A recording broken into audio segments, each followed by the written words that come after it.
যে কোনো প্রেমিক কিংবা প্রেমিকা কিংবা স্বামী কিংবা স্ত্রী যে কাউকে আপনি আপনার বাধ্য করে রাখতে পারবেন, আপনার গোলাম বানিয়ে রাখতে পারবেন সারা জীবনের জন্য। ঠিক আছে, সারা জীবনের জন্য এটি একটি 100% কি 1000% পরীক্ষিত একটি তাবিজ নিয়ে আপনাদের সামনে হাজির হয়েছি। এখানে একটি জিন্নাতের নাম দেওয়া আছে মালমাহ। এই যে দেখতে পাচ্ছেন মালমাহ, এই জিন্নাত দ্বারা এই কাজটি হয়। তো এই তাবিজ দিয়ে আপনি কিভাবে আপনার ভালোবাসার মানুষকে পাগল করে আপনার প্রেমে বাধ্য করে রাখবেন কিংবা আপনার প্রেমে পাগল করে রাখবেন, সেই বিষয়টি আপনাদেরকে আজকে আমি বলবো। তবে এই কাজটি সবাই জায়েজ উদ্দেশ্যে কাজ করবেন, না জায়েজ কোনো উদ্দেশ্যে কাজ করবেন না, তাহলে হিতে বিপরীত হতে পারে।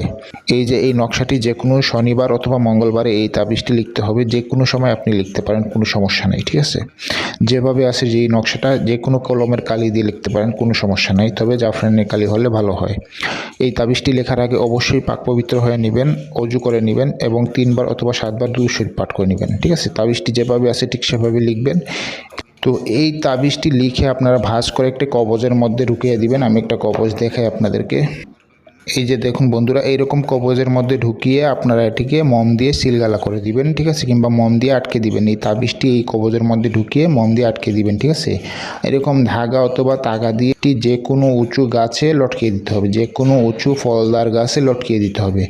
লটকিয়ে দেওয়ার সাথে সাথে রেজাল্ট পাবেন, অথবা যখন বাতাসে নড়াচড়া করবে এই তাবিজটি, তখনই আপনারা এর রেজাল্ট দেখতে পাবেন। আপনার ভালোবাসার মানুষ যত দূরে থাকুক, আপনার ভালোবাসার মানুষ যত অভিমান করে থাকুক, আপনার কাছে বাধ্য হয়ে আসতে হবেই হবে। ঠিক আছে, আপনার জন্য পাগল হয়ে যাবে, একদম ছটপট করবে আপনার সাথে দেখা করার জন্য।